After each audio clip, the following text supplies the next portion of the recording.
नम पंकजनाभयो नम पंकजमालिने नम पंकजनेत्र नमस्ते पंकजांग्रये कृष्णाय वासुदेवाय हरे परमात्मा कृष्णाशाय गोविंदाय नमो नमः।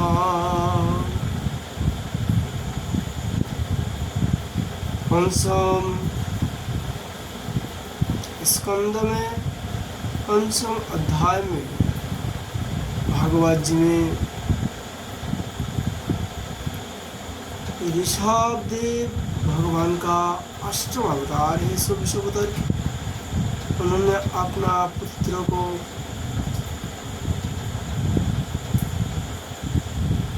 माध्यम बना के विश्ववासी को उपदेश किया, संदेश दिया। ऋषभ देव ने कहा, नायं देहो देहभाज नीलोके कष्टं कामनर्हते वेद भुजं ए त्वं दिव्यं पुत्रकाजेन सत्तं शुद्धे अधस्मादं ब्रह्मशिखं तनन्तम्। ऋषभ देव जी ने कहा,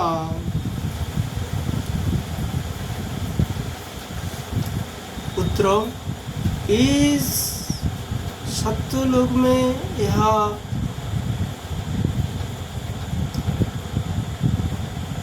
मनुष्य शरीर दुखमय विषय भोग प्राप्त करने के लिए ही नहीं है। ये भोग तो विष्ठा भोजी कुकुर सुकार भी मिलते ही,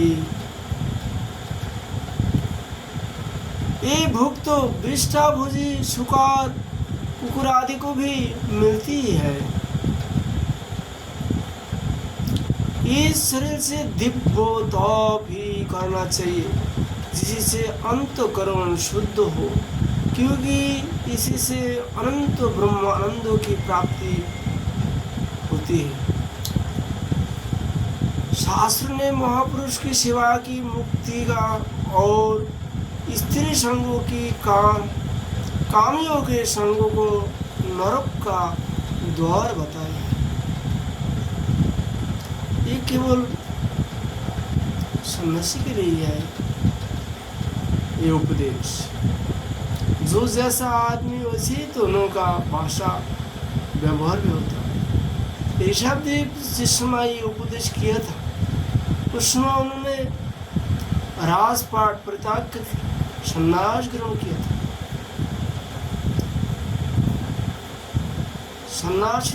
सन्यासियों को लिए स्त्री संगी स्त्री को संग करने वाला उनको संपूर्ण रूप से परित्याग करने से भागवत की यही आदेश है।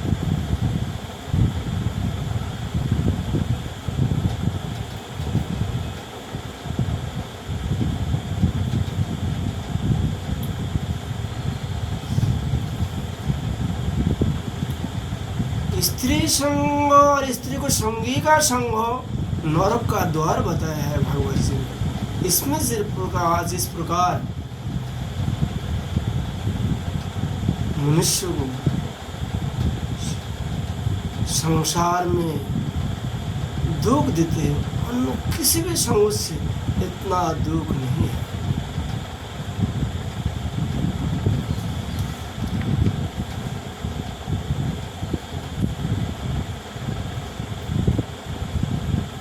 महापुरुष वही है जो समान चित्त परम शांत क्रोधहीन सबके ही चिंतन और सदाचार संपन्न हो, अथवा मुझे परमात्मा के प्रेम की ही हो, जो एकमात्र पुरुषार्थ मानते केवल विषयों की ही चर्चा करने वाले लोगों में तथा स्त्री पुत्र और धन आदि सामग्रियों से संपन्न घर में जिनकी पड़ोसी हो और जो लौकिक कार्य में केवल शरीर निर्वाह के लिए ही प्रवृत्त होते हैं, मनुष्य अवश्य प्रमादवश कुकर्म करने लगता है। उसकी वह प्रवृत्ति इंद्रियों को तृप्ति करने के लिए ही होती है। मैं इसे अच्छा नहीं समझता, क्योंकि इसी से इसके कारण आत्मा को यह असाध और दुखदायक शरीर प्राप्त होता है।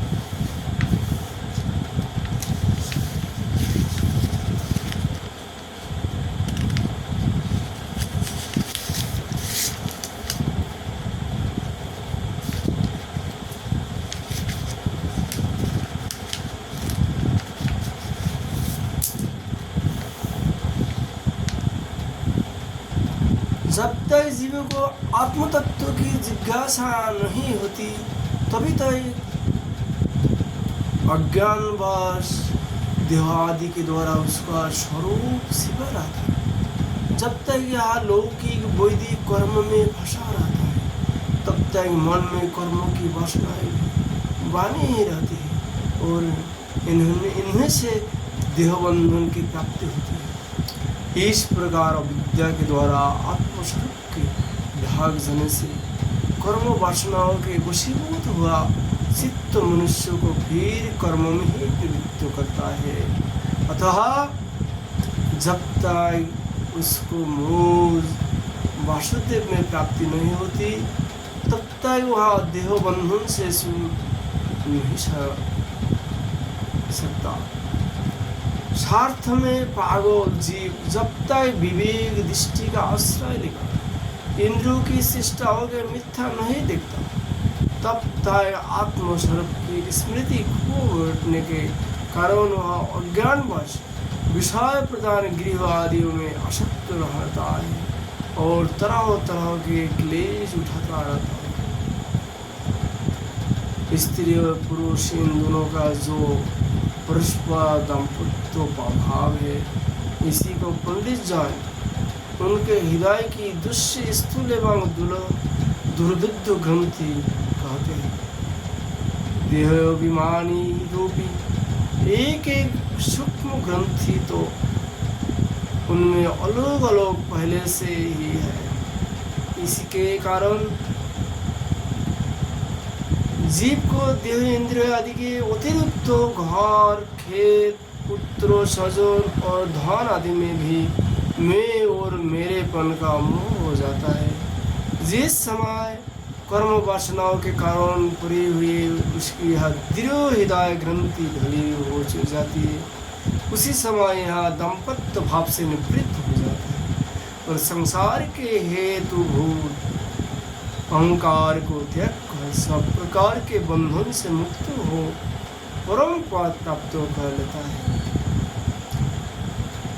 संसार में पार होने में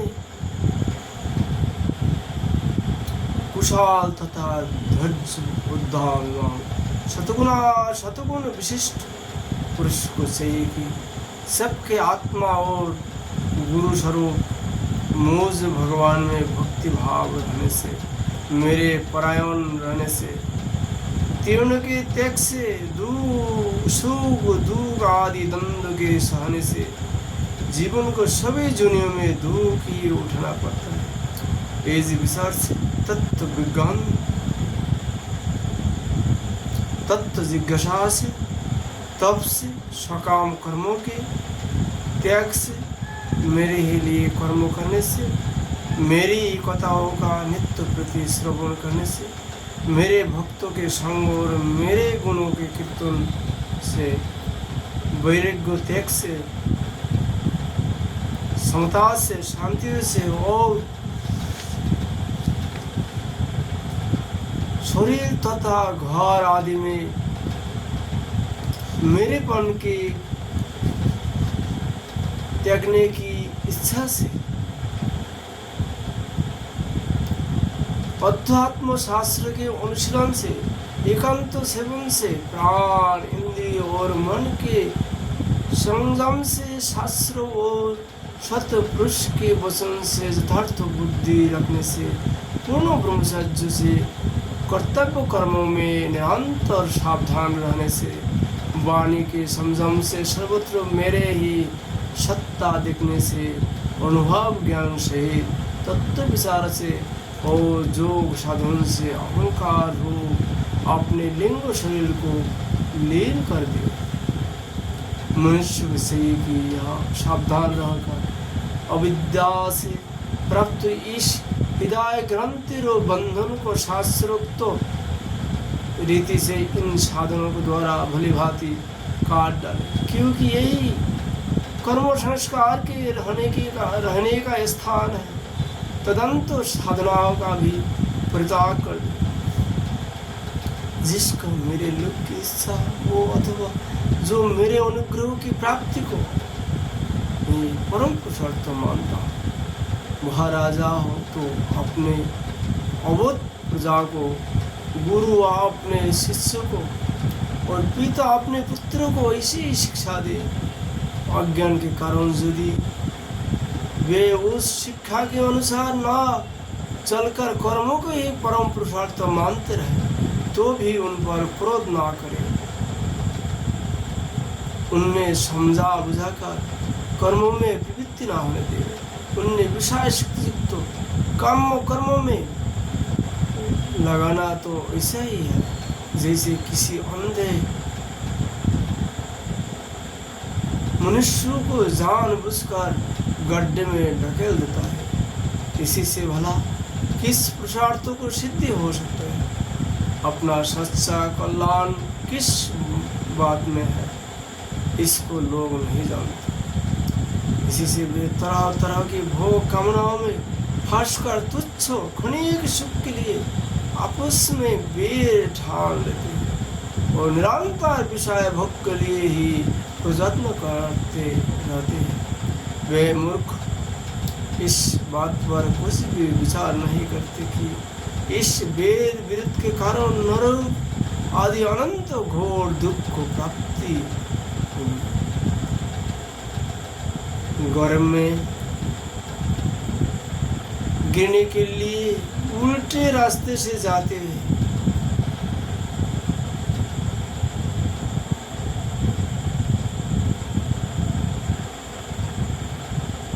गड्ढे में गिरने के लिए उल्टे रास्ते से जाते हुए मनुष्य को जैसे आग वाला पुरुष उधार नहीं जाने देना,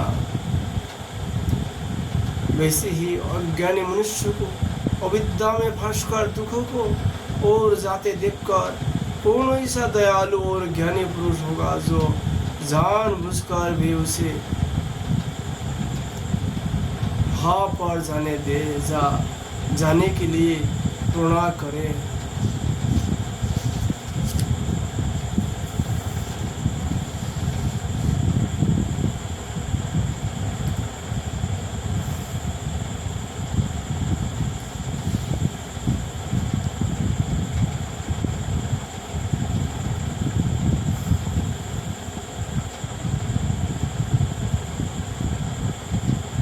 ऋषभदेव जी विश्व मानव को सावधान करके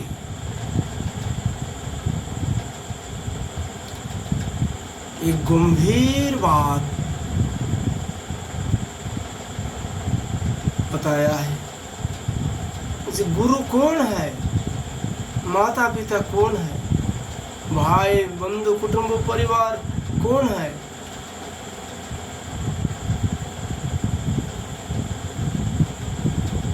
इसका स्पष्ट कर दिया।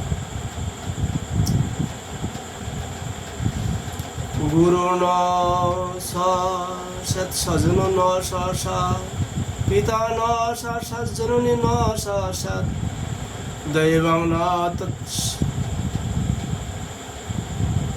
सात्पति सच्च सा मुचो यद्दं समुपतमृतम्।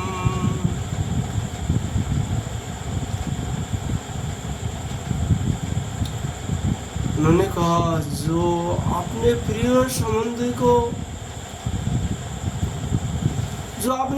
संबंधियों के भगवत भक्ति का उपदेश देकर मृत्यु की फांसी से नहीं छुड़ाता, वह गुरु नहीं है। अर्थात जो गुरु ईश्वर के भजन नहीं सिखाते हैं वो कभी गुरु नहीं हो सकता। कान में मंत्र डालते ना से गुरु हो जाए कोई बात नहीं, गुरु नहीं हो सकता। जो भगवान का भजन सिखाते वही वास्तव में गुरु होता है।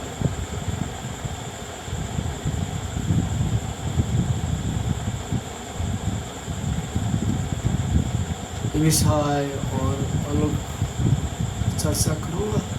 आज ऋषभदेव जो कहा है उस बात के ऊपर हम लोग गौर करता हूँ। जो अपने प्रिय संबंधियों को भगवत भक्ति का उपदेश देकर मृत्यु रूपी फांसी से नहीं छुड़ाता, वह गुरु नहीं है।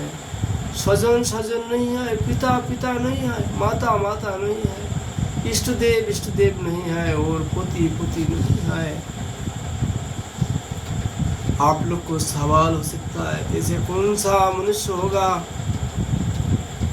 जो गुरु को त्याग कर दिया, माता पिता को त्याग कर दिया, भाई बंधु कुटुंब परिवार को त्याग कर दिया। ऐसा कोई शास्त्र में प्रमाण है कि? जी हाँ, सुन लीजिएगा। बोले महाराज अपना गुरुदेव शुक्राचार्य को त्याग कर दिया था, क्योंकि उन्होंने भगवान श्री कृष्ण भक्ति से बोले महाराज को दूर करने का प्रयास किया। इसलिए बोले महाराज अपना गुरुदेव को त्याग कर दिया। प्रहलाद जी उनके पिता को हिरण्यकशिपु को त्याग कर दिया, क्योंकि हिरण्यकशिपु अपना पुत्र प्रहलाद को भगवान भक्ति से दूर करने के लिए, उनसे विमुख करने के लिए प्रयास किया था। लेकिन भक्ति को, भजन को प्रहलाद जी नहीं सरा, लेकिन पिता को छोड़ दिया, पिता को त्याग कर दिया।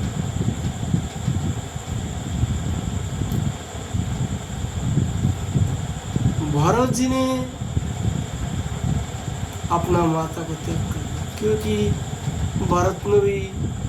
भरत जी का माँ कैकेयी ने भगवान का भजन से दूर कर दिया था अपना पुत्र भरत को। इसलिए भरत महाराज, ये भरत दशरथ नंदन भरत, जर भरत नहीं,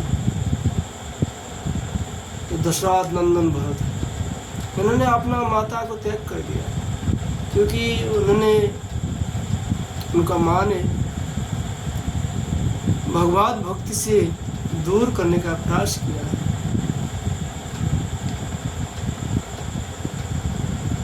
इसलिए भरत जी ने अपना माता को भी त्याग कर दिया। विभीषण अपना भाई रावण तथा कुटुंब परिवार को त्याग कर दिया, क्योंकि विभीषण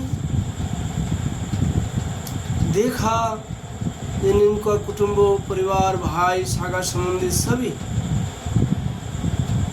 भगवान का भक्ति से दूर है, एवं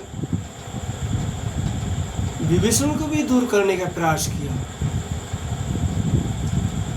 उन्होंने इसलिए अपना भाई रावण तथा कुटुंब परिवार को त्याग कर भगवान का भजन किया।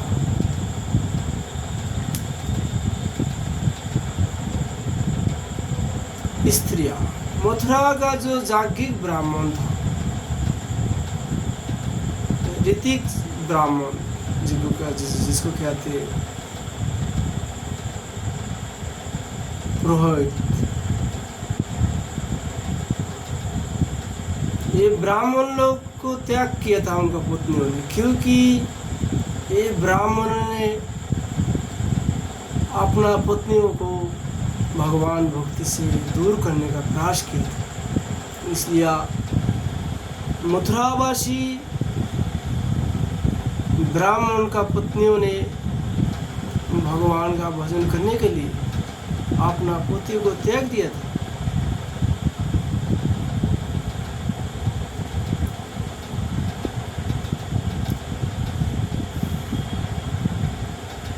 इसलिए बार बार शास्त्र में आदेश किया है, सावधानी पूर्वक भजन करें। जो लोग भगवान का भक्ति से दूर है अथवा दूर करने का प्रयास करते हैं दूसरा को, इस प्रकार व्यक्ति से सदा सर्वदा ही दूरी बनाए रखना ही मंगल। सदा सर्वदा हरि भक्तों का संगत करें, साधुओं को संगत करें। हम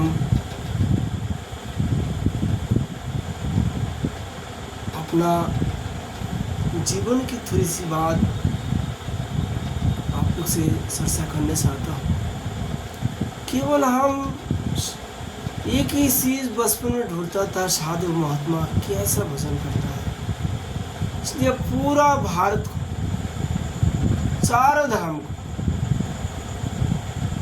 बद्रीनाथ जी से लेके रामेश्वरम, रामेश्वरम से लेके द्वारकापुरी, द्वारकापुरी से लेके जगन्नाथपुरी, बीच में जितना और भी श्रेष्ठ श्रेष्ठ तीर्थ आते थे, सब इनको ढूंढते ढूंढे साधु महात्मा कैसा भजन करे, मुझे से सीखना है। मुझे यही मन में बार बार मुझे प्रेरणा जगते रहे, साधु महात्मा कैसा भजन करे, उनसे कुछ सीखना है और मुझे ऐसा महात्मा को दर्शन भी करना है। आखिर में हम दो बार, एक बार नहीं दो बार पूरा हिंदुस्तान को, पूरा भारत भूमि को भ्रमण किया। केवल एक ही इच्छा, एक ही प्यास, साधु महात्मा कैसा भजन करे, मुझे भी भजन करना है, मुझे उनसे सीखना है।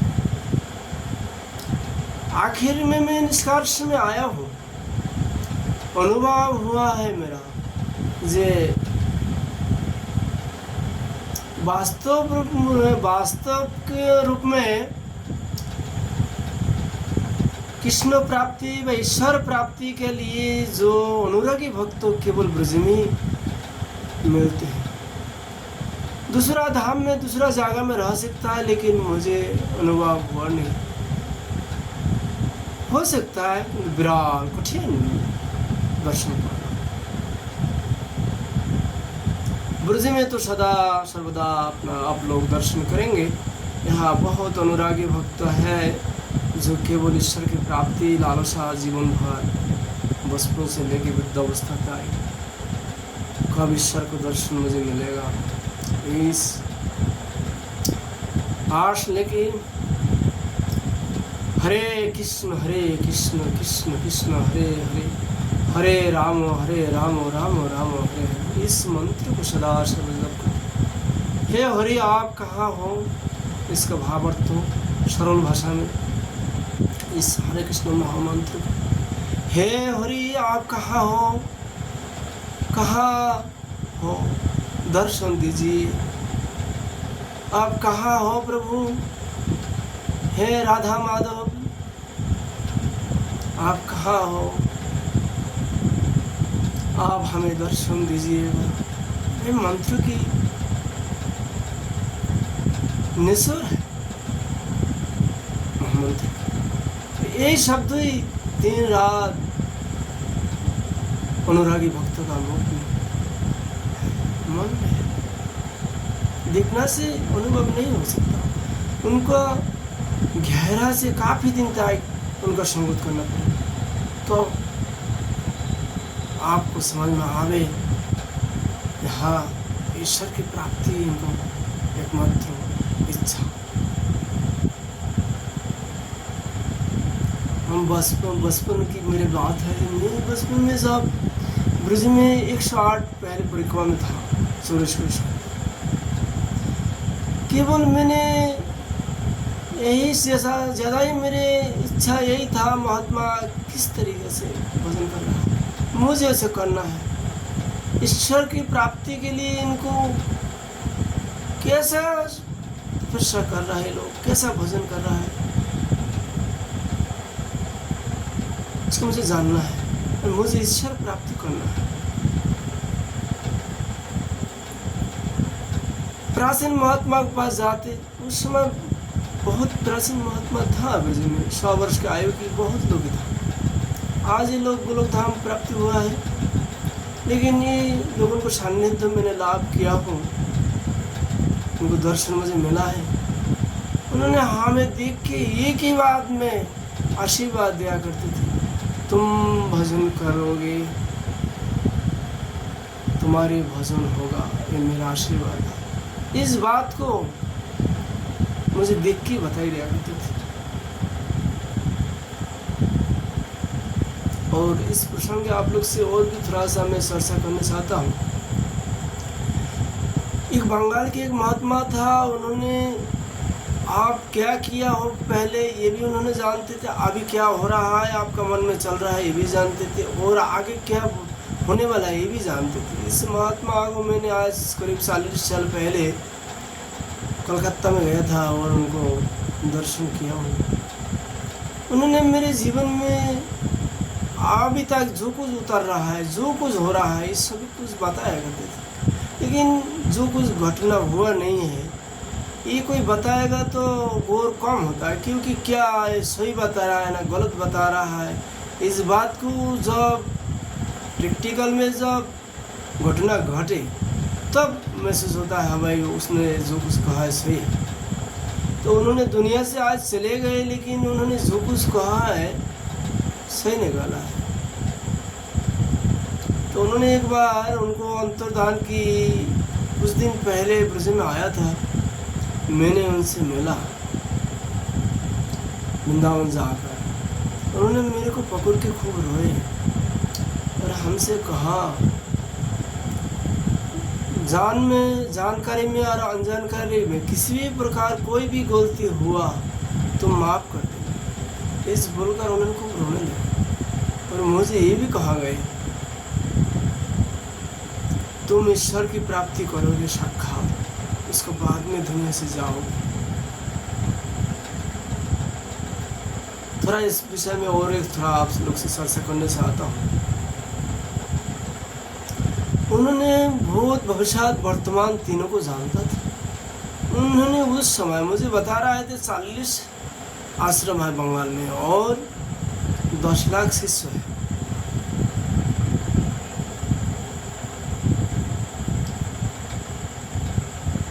लेकिन उन्होंने एक मुझे गंभीर बात,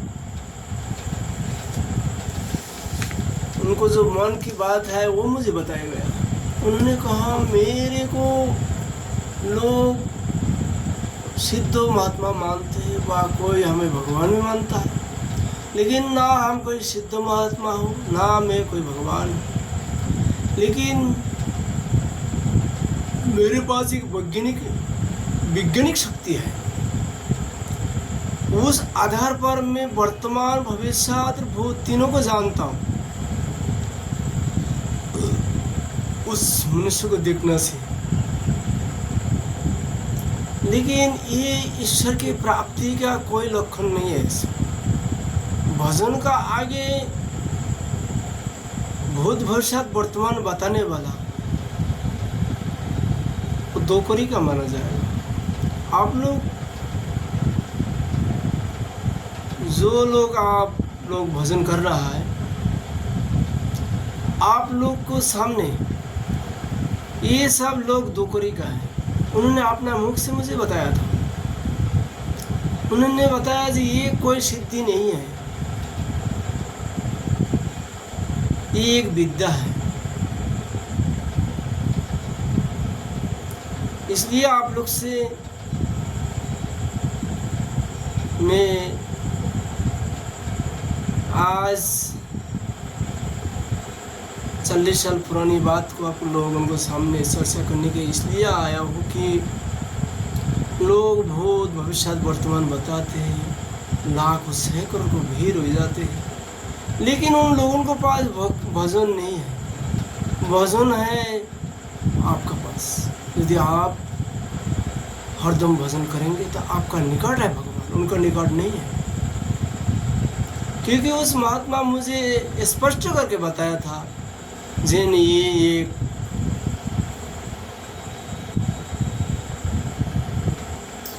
विद्या है, ये कोई सिद्धि नहीं है, ये कोई भगवत भक्ति का कोई इसमें कोई संबंध नहीं है। इसलिए आप लोग जो जहाँ पर सुन रहा है वहाँ बैठ के आप भजन करें। यदि आपका मन में कोई भी प्रश्न आए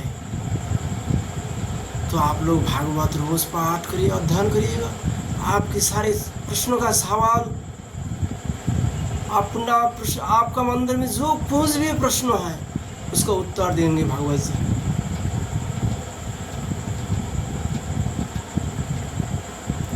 आपका लाइन लगाने का कोई भी जरूरत नहीं है किसी के पास। वो आप यदि भजन करेंगे, आपका नाम में रुचि हो गया तो गुरु का आवश्यक नहीं है। शास्त्र में स्पष्ट कर दिया, जिनका भगवान का नाम में रुचि हो गया, निरंतर करने का सौभाग्य मिल गया, उस व्यक्ति को गुरु का आवश्यक नहीं है। गुरु स्वयं भगवान परम ब्रह्म परमात्मा श्री कृष्ण है। नाम रूप में ही गुरु, नाम ही गुरु, नाम श्री कृष्ण, इसमें कोई भी भेदभाव नहीं है। इसलिए मेरे प्यारे, आप लोग भीड़ में जाने का आप लोगों को आवश्यक नहीं है। आप लोग निरंतर भगवान का नाम लीजिएगा। यदि आप बोलेंगे भाई इसका कोई प्रमाण दाओ, जो भूत भविष्य वर्तमान बताने वाला कोई सिद्धि नहीं है उस पर, वाह वो कोई महापुरुष नहीं है। इसका आपको आपका सामने उदाहरण है। जैसा अमावस्या होता है, पूर्णिमा होता है, चंद्र ग्रहण होता है, सूर्य ग्रहण होता है, वो होने से पहले ही तो पंजी में आपको निकाल आ जाता है, वो कैलेंडर में आ जाता है। ये क्या है? ये कोई सिद्ध महात्मा बताया है, वह कोई भगवान बताया है? ये एक वैज्ञानिक शक्ति है, विज्ञान। ये एक इसको आप लोग तांत्रिक बोलेंगे अथवा ज्योतिषी बोलेंगे। इस ज्योतिष शास्त्र का माध्यम से प्राप्त होता है। किसी को चेहरा देखना सी, उसको अंदर में क्या चल रहा है जान जाते, वह क्या होने वाला है जान जाते, वह क्या करके आया है जन्म से लेकर अभी तक, ये सब जान जाते हैं। उस व्यक्ति को नाम सुनते ही जान जाता है। अभी तक 100 वर्ष तक क्या होने वाला है आगे, ये भी लिखा हुआ है। कब चंद्र ग्रहण होगा, कब सूर्य ग्रहण होगा, कब क्या होने वाला है पृथ्वी पर, ये लिखा हुआ है ज्योतिष में। इसलिए आप लोग को भीड़ में जाने का जरूरी नहीं है। आप लोग ईश्वर की प्राप्ति करना है। ईश्वर की प्राप्ति के लिए भागवत जी बहुत है। नाम संकीर्तनं जस्य सर्व पाप प्रणाशनम प्रणाम दुख समनास्ते नमामि हरिम परम। कलियुग में केवल आप लोग नाम संकीर्तन करिएगा, सारी पाप को मिटाई देंगे और ईश्वर धाम ले जाएंगे। आपको किसी को आवश्यक नहीं, गुरु का भी आवश्यक नहीं है, को क्या किसी को आवश्यक नहीं है आपका कोई सहारा लेने का। इसलिए सावधान पूर्वक आप लोग भजन करें और धीरे धीरे आप लोग वीडियो देखते रहेंगे, सुनते रहेंगे, तो आपका मन के सवाल ठाकुर जी की कृपा में जवाब उत्तर मिलेगा, इसमें कोई संदेह ना करें। राधे राधे राधे राधे राधे।